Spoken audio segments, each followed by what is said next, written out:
Hi, my name is Mike Horvath, and I'm here to talk to you today about code enforcement.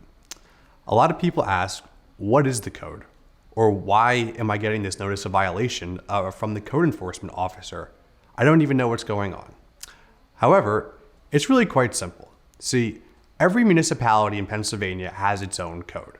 Whether it's a borough, a township, a city, most of these municipalities have adopted codes that pretty much state what you can and can't do with your property. A lot of Pennsylvania municipalities have enacted the International Property Maintenance Code.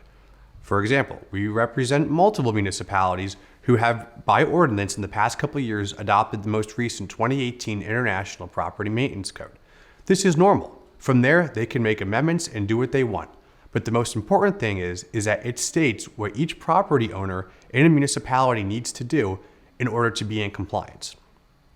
Now, what happens when you're not in compliance? Well, at that point, that's when you might receive a notice of violation, a little love note from your local code enforcement officer.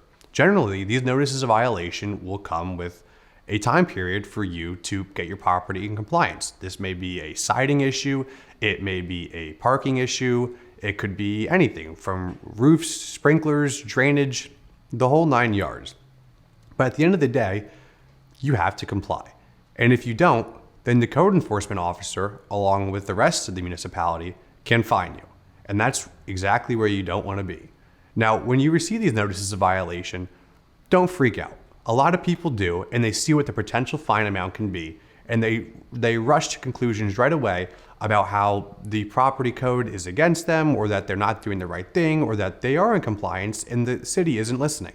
However, all you really need to do is be in contact. A good negotiation or a good conversation with a code enforcement officer from your local municipality can go a long way. It doesn't have to be anything hostile, but just a simple conversation saying, "Hey, I didn't know I was in non-compliance, and I would like to figure out how to get back there." So basically, if you can negotiate a time period with your code enforcement officer about how to get this work done, that can go a long way. And there's no better avenue than to have a lawyer help you do that, who knows code enforcement inside and out. Even if you do get a notice of violation and you can't correct your property in time, then you may have to pay a fine. But at that point, then you can appeal to the magisterial district court in your area. Even where the magisterial district court finds that you are in fact in violation of the property code, you can appeal that to the local court of common pleas in your area. At the end of the day, the notices of violations pertaining to the property code in your area are not that big of a deal. My suggestion always is to hire an experienced lawyer in code enforcement and to figure out what the best avenue for you is. The best avenue may be to negotiate something with the code enforcement officer. It may be to take it to the magisterial district court in your area and get a disposition about why your property is not in violation. Or it may be to do that, and even if you don't win at the magisterial level, then at least you can take it to the court of common pleas. If you do not want to go the route of negotiating or taking it to the magisterial district court in your area, then the better route might be going to the zoning hearing board. What the zoning hearing board can do for you is provide you with an avenue to do something on your property that typically isn't allowed, maybe a variance or a special exception. Now, this is a little more expensive and it's not commonly used, but it's another area that can fulfill your needs without having to do battle with the city or the courts or any of that. Instead, you're going to your local council's zoning hearing board and trying to work through a process.